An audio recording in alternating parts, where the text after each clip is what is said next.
Okay. Well, good afternoon, everyone. Immunotech family, welcome to day 4 of our Power Week Empowerment Zoom.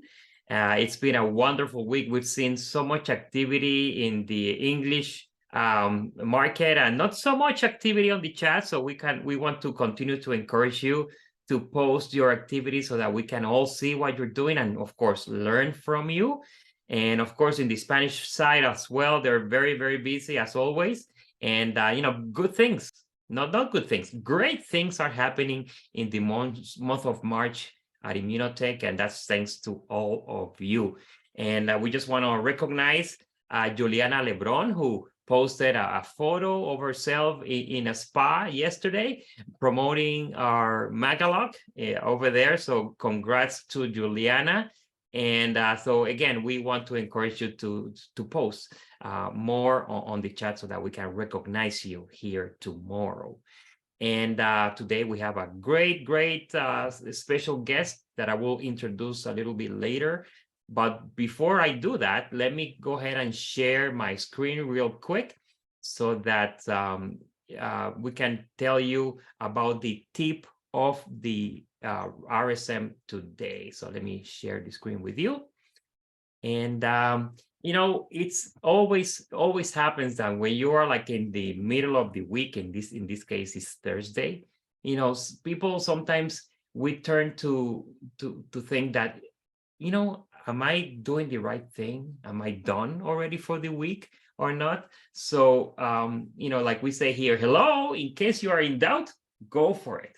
Then fix what doesn't work and do it again. Don't stop moving forward. You can't be proud until you take the plunge. So throw yourself to the ring constantly. So every time, we are decided to do and take action to grow our business, we just got to do it, man, because sometimes we continue to think day after day on all the things that we want to do and all the things that we can do and all the things we need to do, but then it's all in our head, and a day passes by, as the second day passes by, and we do nothing. So it's amazing how our heads and our brains work that will convince us not to do what we need to do. So stop thinking that much and let's do it, right? So today's Thursday, day 4. So if you haven't done much throughout, the week, let's do it today. Let's go out there. Let's make phone calls. Let's, do all the things that you think can do to make a difference at the end of the week. And like it says here, if we're waiting for the right moment, well, your goals, objectives, and dreams are waiting for the right moment to be executed. Those dreams and goals are there waiting for you to take action. And it turns out that this moment never comes and you are still there waiting or longing to live a different life. So the perfect time for your dreams, well, forget about it. There's no better time than to start today. So that's why we want to encourage you and understand exactly what these 3 words mean: focus, determination, and urgency. And let's read it together. What focus means is the ability to stay concentrated and dedicated to a particular task or goal. So every time you come up with the different activities or goals or steps that you want to take, focus on it. Just make sure you are only thinking about doing those things. And determination, let's read it together, is the willpower to achieve an objective or goal despite obstacles or difficulties. So if you are determined to go to the silver rank, if you're determined to go to the gold rank or diamond or any other rank, just, feel it and do it. Have that determination to go after what you really want.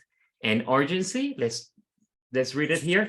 Urgency is the sense of immediate need to act and achieve a goal is essential for your success. So have that sense of urgency, because you dreamt about it. You thought you could do it. You believe you can do it. Now let's create that sense of urgency and let's do it. Let's make it happen.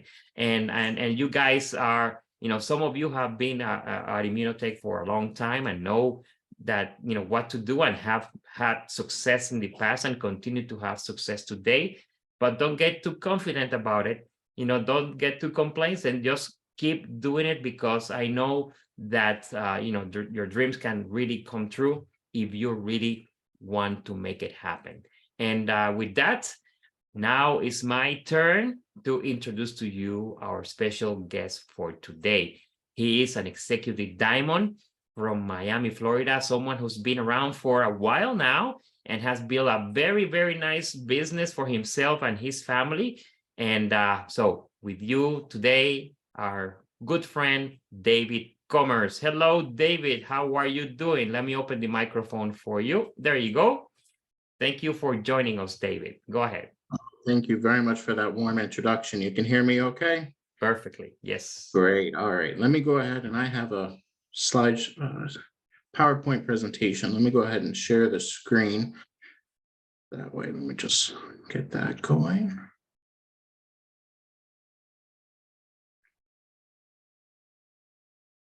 All right. Everybody see that okay? Yes, we can see. All right. Excellent. Well, thank you very much for the warm introduction. Thank you so much to be able to be here, to be able to share some great tips. This Power Week, we've had so many great speakers, so much knowledge for us to take and apply, for us to be able to take and build and grow our business. What I wanted to talk about and share is some tips about how to grow your business and get it younger at the same time. Focus on millennials and Generation Z, and we're going to call them your superpower. So how is it that we can harness their youth, their energy, and the power of these younger generations?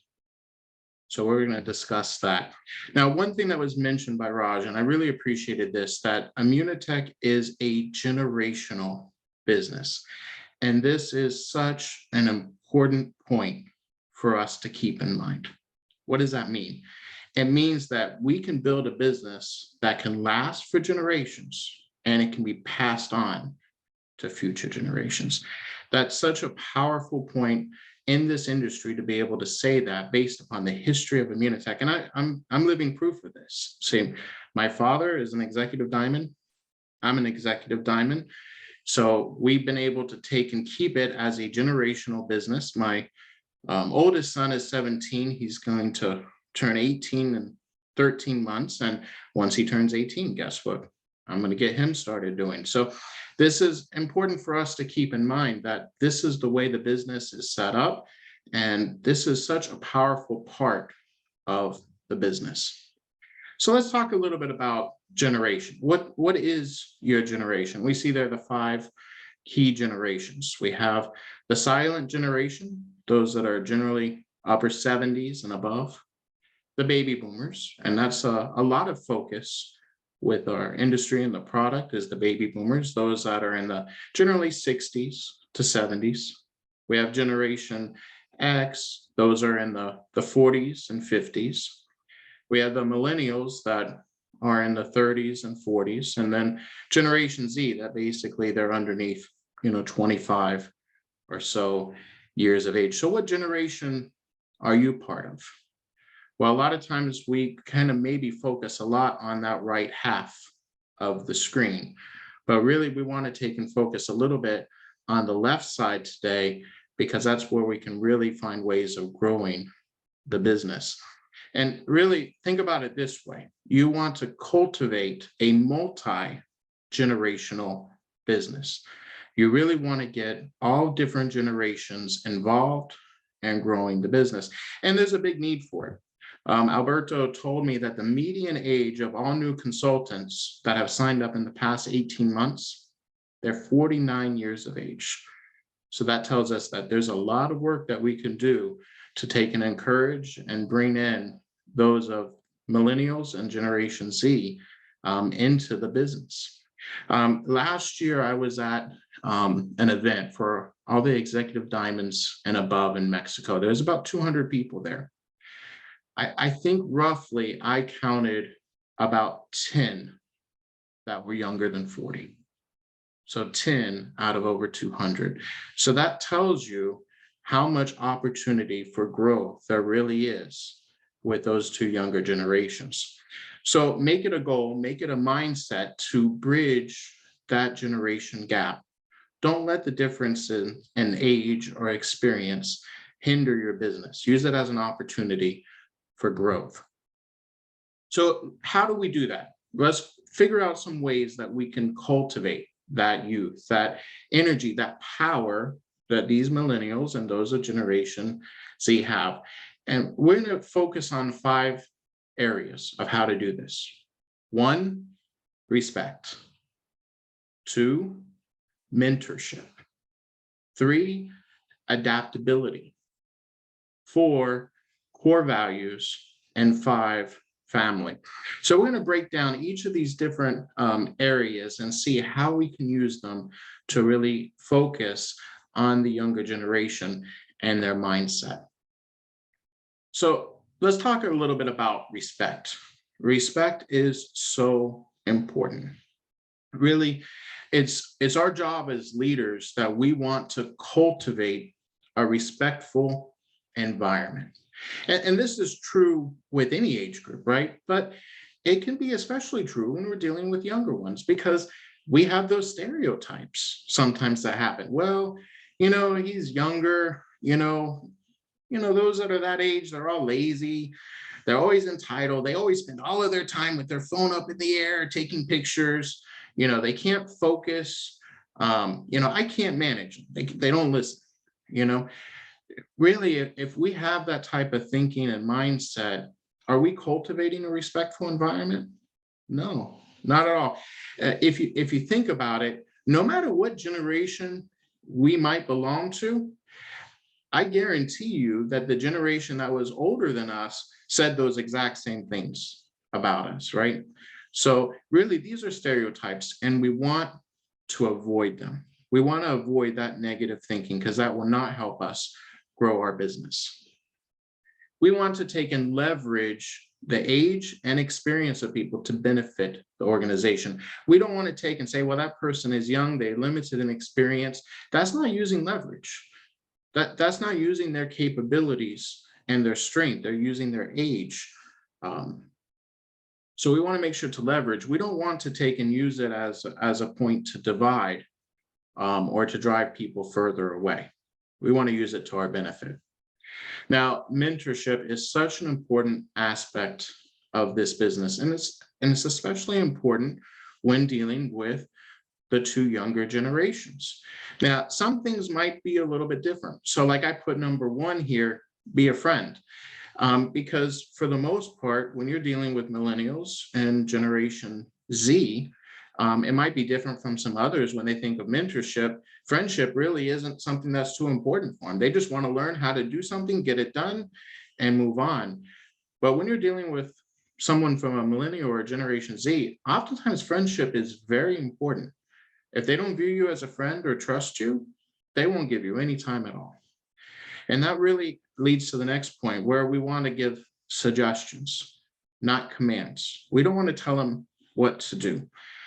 Give suggestions, and that helps us to understand we also want to teach skills. Okay, so an example of this, we might talk about the importance of following up. So we say, okay, well, this is my index cards. This is how I do it. This is my schedule.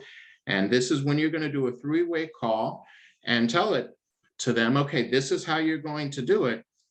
And what's going to happen? You're going to lose them. The younger generation, they won't work like that. So instead, teach skills. Help them understand the importance of following up. That way they can learn how to follow up the best based upon their skill set, how they feel comfortable. And it's important to acknowledge their strengths, right? 4 and 5, strengths and weaknesses. We all have them. We all have strengths and weaknesses. It's important when we're dealing with someone from these generations, we acknowledge their strengths. Commend them for what they're doing. And we also want to minimize their weaknesses, help them learn what their weaknesses are and how to minimize them in the sales approach. Because when you're younger, sometimes you do have weaknesses. Age can be a limiting factor. So help them learn how they can minimize that and maximize their strengths. Now, it's so important also in this process to be adaptable. Younger ones, they're known for being adaptable. They're known for being responsive.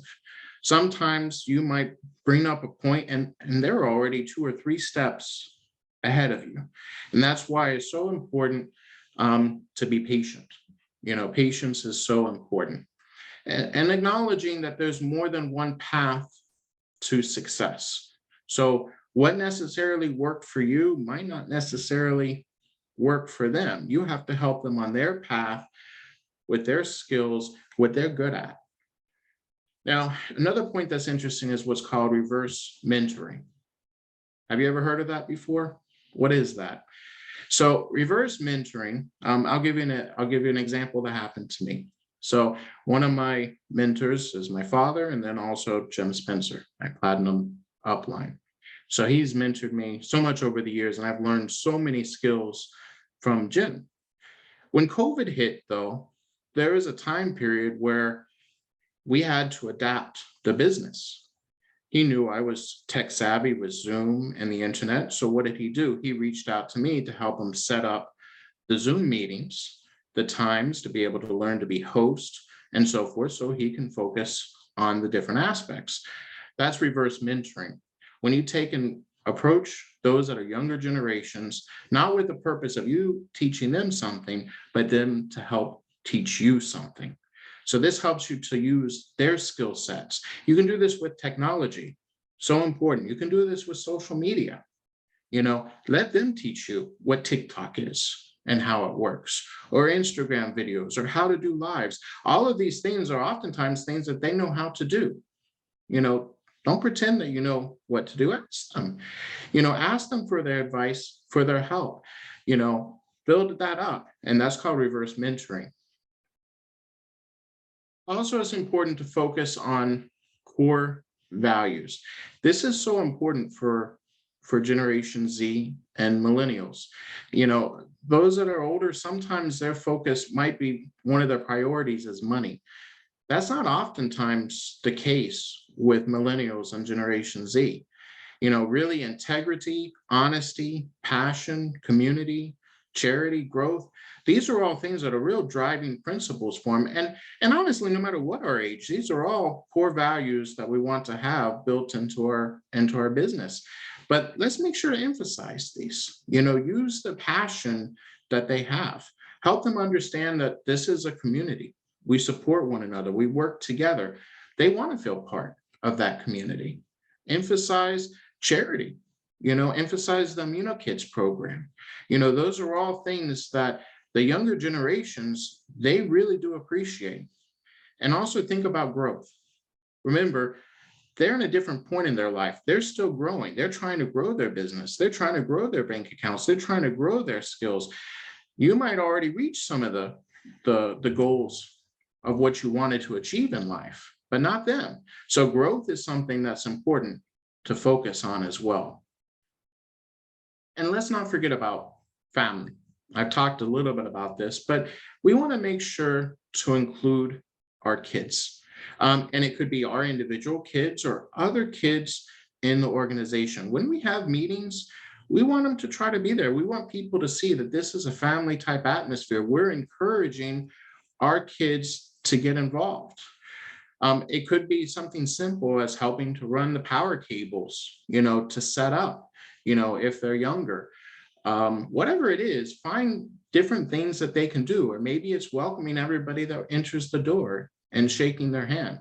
Find jobs, find assignments that they can do to help them feel special. See, if you do that, they're going to want to be part of the business. Help them understand the value of that generational wealth. Help them understand, hey, you're building this, but you're building this for you in the future too. You're building this as a family legacy, something that they can carry on, something that they can cherish as well too. So we don't want to neglect the kids as well. I remember when I started with the business as a late teen. So even before I could sign up as a distributor, I was helping at all the meetings, organizing the speakers, organizing the cables, checking people in, doing all of that. So what happened? Well, as soon as the day I turned 18, guess what I did? I submitted my application to officially become a distributor. So encourage that aspect of the business with your kids and with other young ones in your organization and family members as well too. So really with Power Week, it's important. This is a call to action. This is something we have to work on, we have to do. So what are some of the main goals that we can say, okay, what do we have to do? Well, David is saying, what is it that I have to do? So what is our goal? We want to cultivate a multi-generational organization. Think about trying to include all the different generations possible. Cultivate the right type of atmosphere for them to be able to grow. Find a millennial or a Gen Z to mentor. So find someone. If you don't have one, make it your goal to find one. Say, you know what, this week, I'm going to go out and I'm going to try to sign up a distributor, someone who's 30 years old or 20 years old. Set that as a goal. Write it down, get it done. And 3, get the kids involved. Get them involved, help them, make it fun, make it entertaining for them as well. That will help your organization grow as well. So Generation Z and millennials, they can give your organization superpowers. So thank you very much. I'll go ahead and turn it back over to. All righty. David, excellent, excellent. Wow. Give it a round of applause, right? This is powerful information, guys. This is what we have to focus on, right? We had 5 different points: respect, mentorship, adaptability, core values, family. That is the way to cultivate the young, energy, the millennials, the Gen Zers, the Generation Z, what we're looking for. And I definitely appreciate the call to action that you had, because we can have all the information, we can have all the guidance, but what are we going to do with it, right? So David clearly put as call to action number 1, if you didn't write it down, make sure you write it down: cultivate a multi-generational organization. Call to action number 2, mentor a millennial or a generational Z. And number 3, get the kids involved. Love what David said. His son is about to be 18. And what is he going to do? He's going to sign him up in the business, right? He put very emphasis on generational wealth, that we can all do so by having our kids involved, mentor the generational Z. Remember, that is our future. So thank you so much, David, for those powerful words. And just a quick emphasis real quick on what Alberto touched base on focus, determination, and sense of urgency, right? So can you tell how everything goes hand in hand? If we want to accomplish things, we got to stay focused, we got to be determined, and we have to create a sense of urgency. So with those 3 points and the call to action that David gave us, we have exactly the perfect plan to go out today and make sure you get someone today in the books that we're able to take action and in reality, stay focused on building your generational wealth. So thank you, guys. Thank you so much, Alberto, and thank you, David. Guys, just make sure, please, to stay active in the WhatsApp groups. Alberto said in the beginning, I'm going to put emphasis on it. We want to see you. Even if you're at the gym consuming the products, that is already marketing, right? People are observing you. So if you're going on a walk, take a picture. We want to see you active. We want to see what you're doing to reality having an incredible power week. So with that being said, stay focused, stay determined, and create a sense of urgency. So we'll see you tomorrow to close out this powerful week. Thank you so much for coming and for being active. Once again, a round of applause for Alberto and David. Thank you for so much powerful information.